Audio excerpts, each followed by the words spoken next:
Bienvenue sur la chaîne qui t'aide à garder le fil avec ta passion du changement et de l'évolution personnelle. Sur cette chaîne, je partage des gestes techniques et des punchlines pour t'aider à comprendre ton comportement et comment est-ce que tu peux mettre en place des choses qui te permettent d'améliorer tes relations avec les gens, tes relations avec tes émotions et puis ton organisation en général.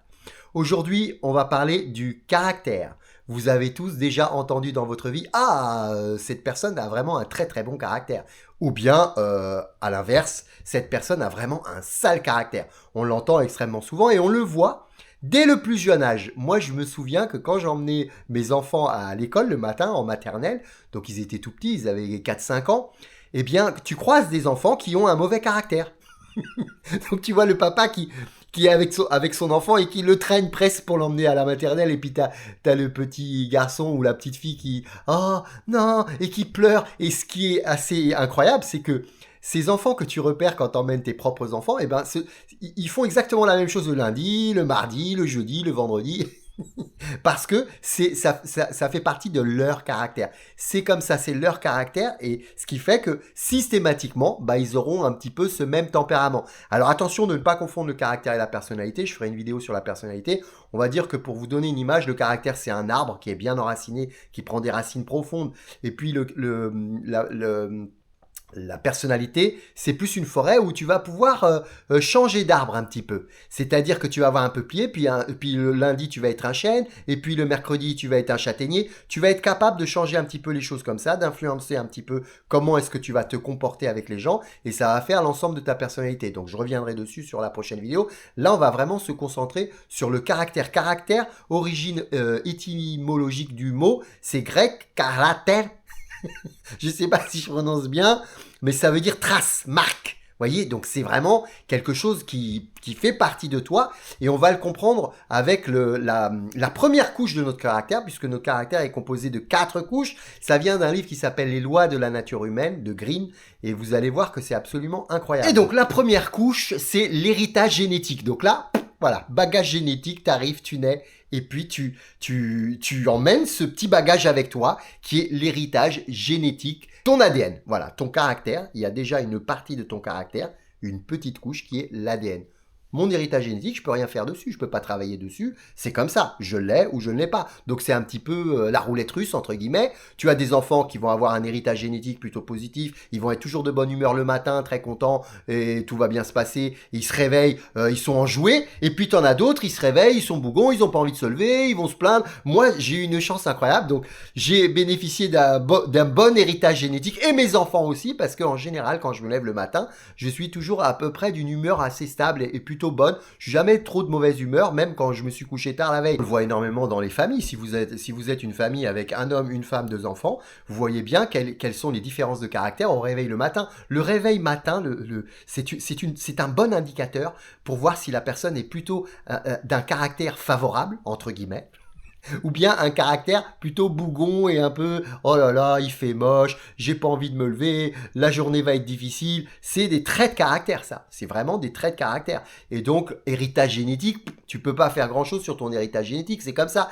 Mais il reste quand même 3 couches. Et donc, la deuxième couche, c'est les liens d'attachement que tu as eu avec la personne qui t'a élevé. Donc, souvent, c'est le lien d'attachement avec sa mère. Et en fonction du lien d'attachement que tu as eu avec ta mère, ça va créer ta deuxième couche de caractère. Et là, attention, parce que vous voyez que là, ces 2 premières couches, ça se joue dans la petite enfance, évidemment. Héritage génétique, voilà, c'est au moment où tu nais, tu l'as. Et puis, les liens d'attachement que tu crées avec ta mère, c'est des liens d'attachement que tu crées entre 0 et 5 ans. À partir de 6 ans, tu vas commencer à essayer d'un petit peu t'émanciper. Mais entre 0 et 5 ans, tu es totalement dépendant de la personne qui t'élève. Donc la plupart du temps, c'est ta mère. Alors, après, soit c'est ta mère, soit c'est la personne qui va jouer ce rôle-là. Évidemment que dans la très grande majorité des cas, c'est la mère. Quand tu es abandonné à la naissance, et ton caractère va être forgé par cet événement-là. C'est inévitable, parce que le lien d'attachement, tu vas pas le créer avec ta mère, tu vas le créer avec quelqu'un d'autre. Est-ce que ça va être avec ton père, ou ta grand-mère, ou bien une autre personne qui va s'occuper de toi. Et cette période-là où tu crées ce lien d'attachement avec cette personne-là, va également influencer ton caractère. C'est la deuxième couche. Cette relation à la mère est vraiment fondamentale, parce que quand tu es enfant, et très jeune, tu es dépendant de la personne qui s'occupe de toi et tu as des besoins. Et cette personne, est-ce qu'elle va répondre à tes besoins? Est-ce qu'elle va anticiper tes besoins? Est-ce qu'elle va être à l'écoute de tes émotions? Est-ce qu'elle va être capable d'anticiper éventuellement l'anxiété que tu pourrais avoir de découvrir le monde? Tu peux tomber sur une mère qui va te dire non, non, non, attention, ou bien vas-y, je suis là, t'inquiète pas et je suis un support pour toi. Et ça va énormément influencer les différents styles d'attachement que tu vas créer. Il y en a 4. Donc dans cette même... Alors, je vais récapituler. Première couche, c'est l'héritage génétique. Tu peux rien faire. Deuxième couche, le lien d'attachement avec la personne qui s'occupe de toi. Souvent, c'est la mère. Et à l'intérieur de cette couche-là, tu as 4 styles d'attachement différents. Tu as l'attachement sécure. Tout va bien. Ma mère répond bien à mes besoins, elle est capable d'anticiper mes demandes, mes besoins, elle gère bien mes émotions, et puis elle m'accompagne dans la découverte du monde, et tout va bien se passer. Et en général, quand tu es sur ce type de lien-là, c'est extrêmement positif. Tu vas être ouvert au monde, plutôt positif, tu vas pas développer d'anxiété, c'est quelque chose de très positif. Ensuite, le deuxième style d'attachement, c'est l'attachement anxieux fusionnel. Donc là, la mère, elle est imprévisible, c'est-à-dire tantôt elle est proche de l'enfant, tantôt elle est plutôt distante, et l'enfant va détecter cela. Et là, ça va donner quelque chose d'un petit peu instable. C'est-à-dire que l'enfant va détecter le fait que parfois sa mère est de bonne humeur et tout se passe bien, elle est très proche de lui. Et puis à d'autres moments, eh bien, elle est très distante, elle est absente et elle ne s'occupe pas de lui, elle ne répond pas à ses besoins. Et ça, évidemment que ça va créer du désordre puisque l'enfant va développer un réflexe d'inconstance. Est-ce que aujourd'hui ma mère elle va être super avec moi, elle va être très proche de moi, ou bien est-ce qu'elle va être plutôt distante et plutôt imprévisible? Et ça, évidemment que c'est un terrain tout à fait propice au développement de l'anxiété chez l'enfant. Et lorsque cet enfant sera adulte, il pourra développer une peur de l'abandon, une peur du rejet, rechercher toujours l'amour chez les autres, douter de l'amour aussi des autres, puisque anxiété fusionnelle.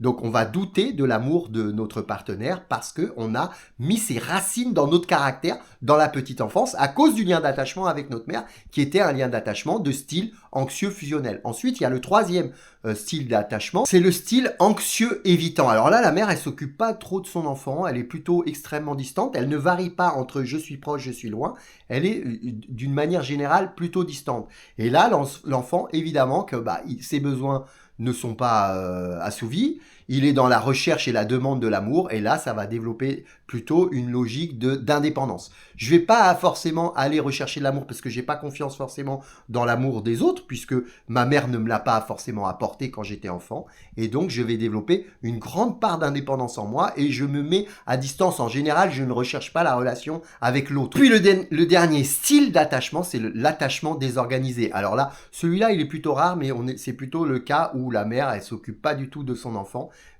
Souvent, il peut même y avoir des actions violentes. Donc là, on est au-delà du fait que j'ai de la distance avec mon enfant, il ne m'intéresse pas puisque j'ai d'autres choses à faire. C'est vraiment un cas où je vais presque être contre mon enfant.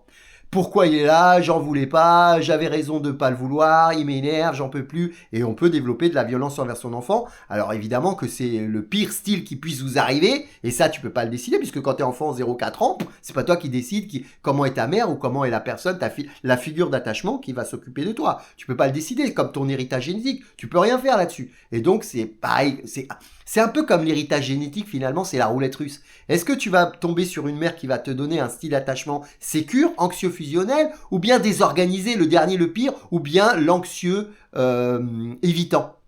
C'est pas toi qui décides ça quand t'es enfant. C'est pas toi qui décides ça. Et donc quand tu es adulte, tu payes le prix de ça au niveau de ton caractère. Et donc, quand tu es adulte, les gens, ils vont te regarder, ils vont dire « Ah, il a un sale caractère ». Mais il faut aller chercher plus loin. Il a un sale caractère, pourquoi? C'est quoi son héritage génétique? Est-ce que quand il était enfant, il était plutôt de bonne humeur, plutôt positif? Comment sont ses parents? Est-ce que ses parents, ils sont plutôt la famille, les grands-parents? Comment ils étaient? Ça, c'est déjà le premier point. Et le deuxième point qui est très important, quels étaient les liens d'attachement que cette personne avait avec sa mère ou avec la personne qui s'est occupée d'elle? Évidemment que si tu as été abandonné, tu vas développer un caractère différent de si tu as été un enfant désiré et élevé dans l'amour, c'est d'une logique implacable. Mais quand tu vas chercher ces petits détails de liens d'attachement et à quel niveau ils étaient, là, tu arrives à mieux comprendre ce que tu peux vivre dans ton quotidien d'adulte, à travers ton caractère et comment tu te sens au quotidien vis-à-vis des gens, vis-à-vis de tes relations au niveau de l'amour notamment, au niveau de la relation avec la personne qui va partager ta vie, tes enfants.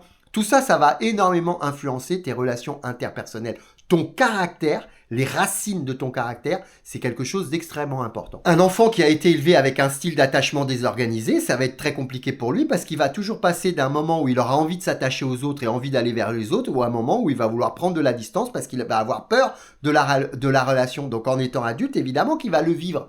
Il va être dans cette logique-là, et puis il va être dans cette logique-là à la fois à travers ses relations affectives et sentimentales, mais aussi à travers ses relations professionnelles avec les autres, au niveau d'un emploi. Moi, c'est ce que je vais chercher sur quelqu'un, par exemple, qui va changer d'emploi très régulièrement, mais sans réelle raison. J'ai eu des cas comme ça où la personne, je lui dis, mais pourquoi vous avez changé au bout de 2 mois? Et là, pourquoi au bout de 3 mois? Et là, pourquoi au bout de 4 mois? Oui, et c'est ça qui m'intéresse, c'est le caractère de la personne. Souvent, ce sont des personnes, justement, qui ont été élevées dans ce style d'attachement désorganisé. À un moment, ils vont chercher de se rapprocher, ils vont chercher le rapprochement avec les autres, et puis à d'autres moments, ils vont être dans la peur de l'autre, et ils vont dire, oh là là, je commence à trop m'attacher, il faut que je me sauve. Ça, je pense que ça peut parler à certaines personnes qui regardent cette vidéo, et donc, allez explorer un petit peu sur le lien d'attachement que vous avez créé avec votre mère et comment est-ce qu'il était, à quel niveau est-ce qu'il se trouvait. Voilà pour les 2 premières couches, 2 couches où on peut pas vraiment agir, on peut pas vraiment faire grand-chose. Alors le héritage génétique, il peut rien faire. Le lien d'attachement à ta mère, tu peux pas en vouloir à ta mère quand tu as 30 ans, c'est trop tard, c'est fini. Tu peux éventuellement l'en vouloir, mais c'est pas une bonne démarche puisque finalement, tu vas choisir la méthode dure pour ceux qui ont vu la précédente vidéo. Tu vas créer du conflit avec ta mère, ça sert à rien. Plutôt, vaut mieux être dans l'apaisement, le pardon et puis discuter avec elle pour comprendre pourquoi elle a fait ce genre de choses. La plupart du temps, on hérite nous-mêmes de quelque chose avant. Donc, souvent, quand la mère va avoir cette relation avec son enfant, c'est qu'elle-même l'a vécu auparavant avec sa propre mère. Donc, c'est extrêmement compliqué de lui dire, bah oui, mais elle va te répondre, elle va dire, bah oui, mais moi aussi. Moi aussi, c'était pareil. Moi, ma mère, elle a eu 15 enfants. À l'époque, ça pouvait être le cas. Bah, évidemment qu'elle pouvait pas s'occuper de tout le monde en même temps. Et l'enfant, il subissait ça. Il subissait ça parce qu'il sentait bien qu'il y avait un trop grand partage de l'amour. Quand tu as plusieurs enfants, ça va être beaucoup plus compliqué que si tu es un enfant unique, où là, la mère, elle va presque t'étouffer.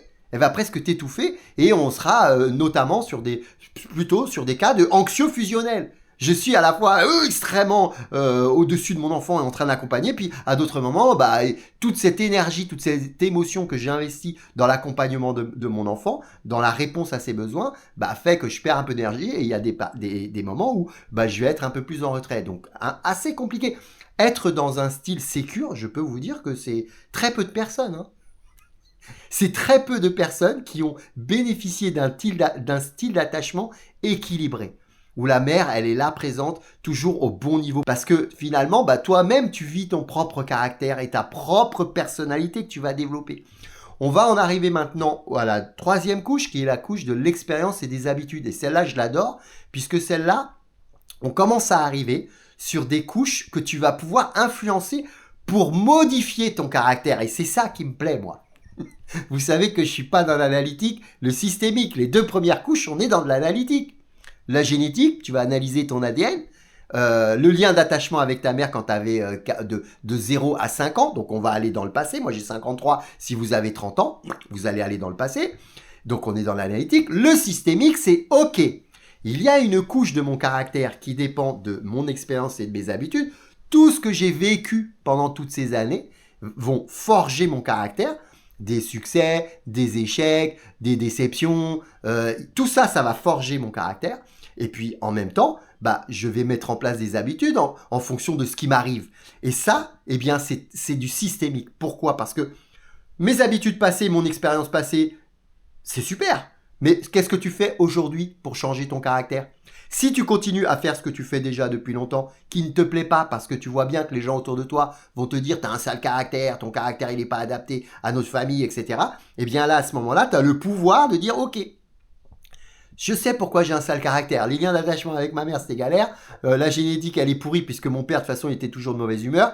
Donc, ok, qu'est-ce que je peux faire aujourd'hui qui va changer ça à travers mon expérience, mes habitudes et tout ce que je vais mettre en place au quotidien qui va faire que ça va changer, notamment sur l'anxiété. Si je développe une anxiété importante, c'est parce que quelque part, il y a une racine à cette anxiété.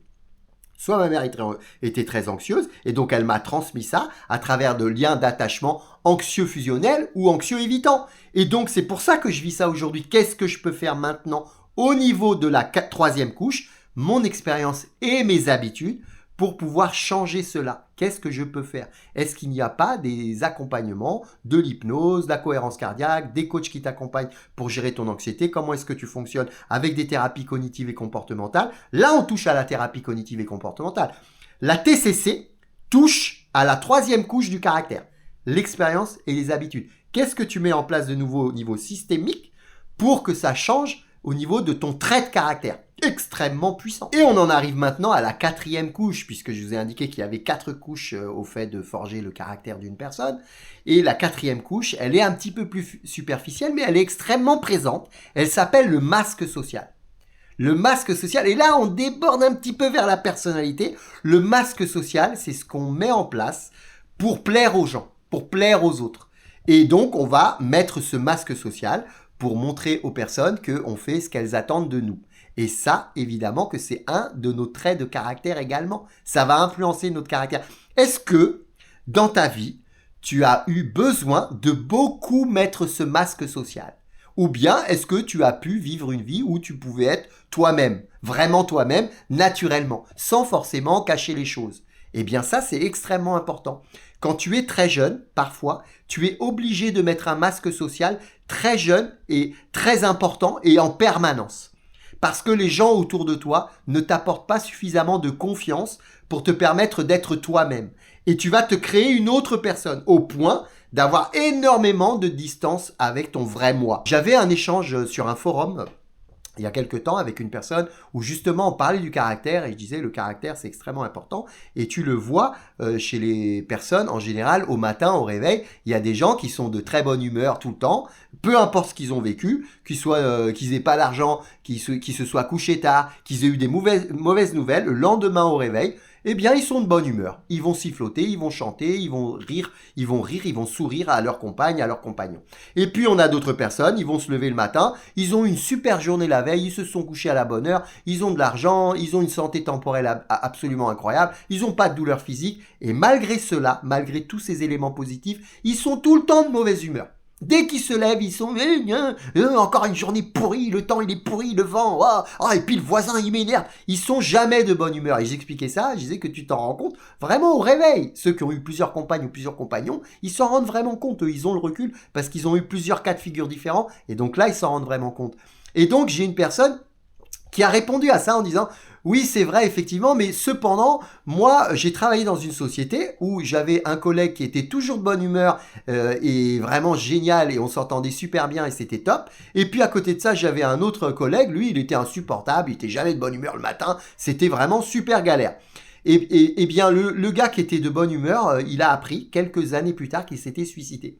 Et donc là, il disait dans la discussion, il disait donc finalement, voilà, ça veut rien dire le caractère. Masque social!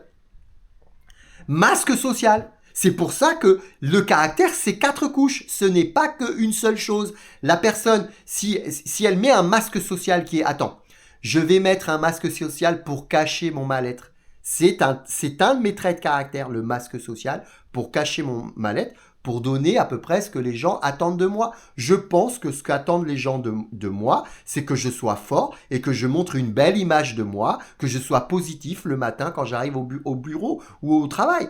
Sauf que derrière, je subis ma génétique, je subis les liens d'attachement avec ma mère et je subis mon expérience au quotidien et mes habitudes. Et ces 3 éléments-là vont être cachés par le masque social qui fait que c'est pas parce que le gars le matin il sourit, il est très enjoué et qu'il sifflote que tout se passe bien dans sa vie si il met un masque social très puissant qui cache tout ça. Et ça demande énormément d'efforts de mettre un masque social qui est loin de ton état général en profondeur, de ton vrai moi.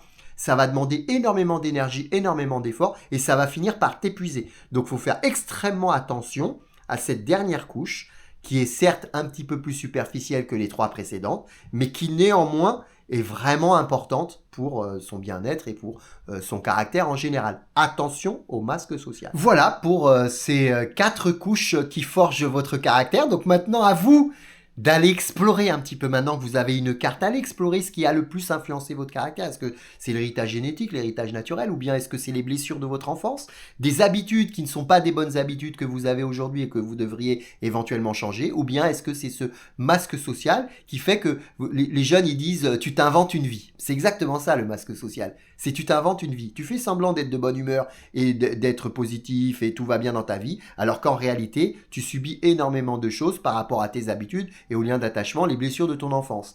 Donc attention à ça, sois honnête avec toi-même, avec ton moi intérieur. Quand tu triches avec toi-même, tu vas évidemment tricher avec les autres. C'est logique, tu dois déjà partir de toi. Si tu triches pas avec toi-même, ça va te permettre d'être vraiment naturel avec les autres, de donner une face de toi qui est la vraie partie de toi. Mais si tu te dis dans ta tête que les autres n'attendent pas ça de moi, les autres attendent plutôt que je sois comme ça ou comme si. Souvent, c'est les injonctions de notre enfance. Il faut que tu sois fort, il faut que tu arrêtes de pleurer, voilà. C'est des choses comme ça qui font que derrière, ça va forger ton masque social. Moi, j'ai eu des soucis c'est pour ça que j'ai créé ma propre société. Pourquoi? Parce que moi, j'ai eu des problèmes dans mes différentes fonctions parce que justement, je n'avais pas ce masque social.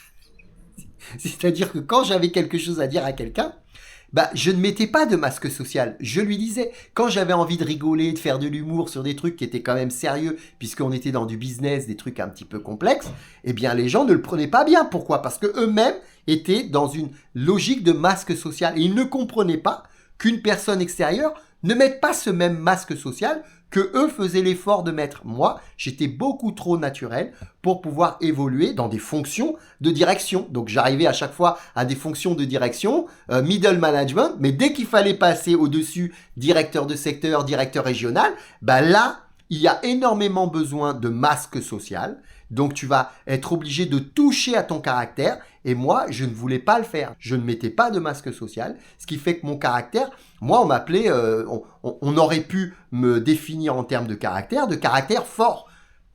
Souvent, quand on va dire de quelqu'un, t'as un caractère fort, c'est quelqu'un qui met pas de masque social. Le mec, il a un truc à te dire, poum, il te le dit et il met pas de masque social. Et donc, si on te dit t'as un caractère fort, c'est parce que justement, tu dois peut-être travailler ce masque social. Parce que moi, je dis pas que c'est bien ce que j'ai fait. Je dis que ça m'a coûté cher et que j'ai dû payer le prix. C'est que quand j'ai voulu évoluer, bah, j'étais bloqué parce que je ne pouvais pas mettre ce masque social. Donc, vous voyez que c'est important, ce travail sur les 4 couches, c'est extrêmement puissant. Quand tu arrives à aller analyser un petit peu les choses sur toi-même et comment tu vivais les choses et comment tu as mis en place un système qui a fait que bah, derrière, tu as un prix à payer, tu comprends mieux. Et moi, c'est en apprenant ça sur les traits de caractère que j'ai compris pourquoi j'étais obligé de quitter le monde des collaborateurs et des salariés pour créer ma propre entreprise où là, j'ai moins besoin de mettre un masque social. Quand j'ai un client qui vient me voir et qui me dit, voilà, je suis très anxieux, ça fait 10 ans que ça dure, j'en ai marre, j'en peux plus, il faut que vous m'aidiez. Moi, j'ai pas besoin de mettre un masque social. Moi, je vais lui dire la vérité sur comment il fonctionne, qu'est-ce qu'il doit mettre en place, et s'il met pas ça en place, bah voilà le prix à payer. Je vais pas mettre du tout de masque social, moi, avec mes clients. Je vais leur dire vraiment la vérité, et la vérité, souvent, bah, ça fait un petit peu mal, mais c'est ça qui permet d'avancer. Si tu mets à chaque fois un masque social avec tout le monde, bah, les gens ne savent pas qui tu es. Ils vont baser une opinion sur toi, sur un masque social, et donc sur un faux trait de caractère. Et ça risque de vous poser un problème, sachant que, en général, quand on a une bonne énergie, quand on est énergique, le masque social, on va pouvoir le faire et il n'y aura pas de problème. Mais quand on perd un petit peu d'énergie, quand on est un petit peu plus faible, un petit peu plus fatigué ou malade, le masque social, on a beaucoup plus de difficultés à le mettre en place. Le masque social touche quand même touche la personnalité et le caractère. Il est à cheval entre les deux. Donc sur la prochaine vidéo où on va parler de la personnalité, vous allez voir que vous pouvez un petit peu influencer tout ça, puisque personnalité, persona, étymologie latin, c'est persona, c'est masque. D'accord? Donc masque, on est bien sûr masque, masque social, personnalité. Souvent la personnalité, tu ne mets pas qu'un masque, tu mets aussi un costume. Donc allez regarder un petit peu la génétique, vos parents, comment ils sont, vos grands-parents. Vos liens d'attachement, c'est quoi vos liens d'attachement? Vous le connaissez, vous savez très bien ce que vous avez vécu dans votre enfance. Voilà, il faut pas se voiler la face, il faut affronter les choses de façon honnête. Et puis, vous avez également toutes vos expériences et vos habitudes. C'est quoi que tu as vécu? Si tu es un petit Ukrainien qui a vécu sous les bombes pendant ta jeunesse de 16 à 19 ans, honnêtement, eh bien, tu vas développer des traits de caractère particuliers par rapport à un jeune homme qui a vécu une vie d'étudiant normal à Sciences Po. Ça n'a rien à voir les traits de caractère qui vont être développés. Et enfin, le dernier, le masque social, est-ce que tu te crées une vie? Est-ce que tu te crées une fausse vie à chaque fois systématiquement et avec tout le monde? Le foyer, là où vous vous ressourcez, c'est une zone où vous ne devez pas mettre de masque social. Attention à être vigilant avec ça. Si au sein de votre famille, avec votre femme ou avec votre mari, vous êtes obligé de mettre un masque social, ça va vous épuiser. Vous allez utiliser de l'énergie dans un environnement où, au contraire, vous devriez recharger vos batteries et reprendre de l'énergie. Donc, vous allez utiliser de l'énergie pour mettre un masque social à l'extérieur vis-à-vis de vos collègues, de votre patron, de tout ce qui se passe à l'extérieur de votre maison. Et quand vous revenez chez vous, là où il faut se ressourcer, vous continuez à porter ce masque social vis-à-vis de vos enfants, vis-à-vis de votre femme ou de votre mari. Donc, soyez particulièrement vigilants avec cette fameuse couche du masque social qui semble superficielle aux yeux des autres. Évidemment, la génétique, les liens d'attachement, là tu peux rien faire. Et puis expérience et habitude, c'est des choses qui durent depuis longtemps et qui se font sur la durée. Mais méfiez-vous de ce fameux masque social quand même, parce qu'il est très important. N'hésitez pas à me dire dans les commentaires si cette vidéo vous interpelle et si elle vous a permis d'ouvrir les yeux sur des choses un petit peu particulières dans votre caractère. À bientôt.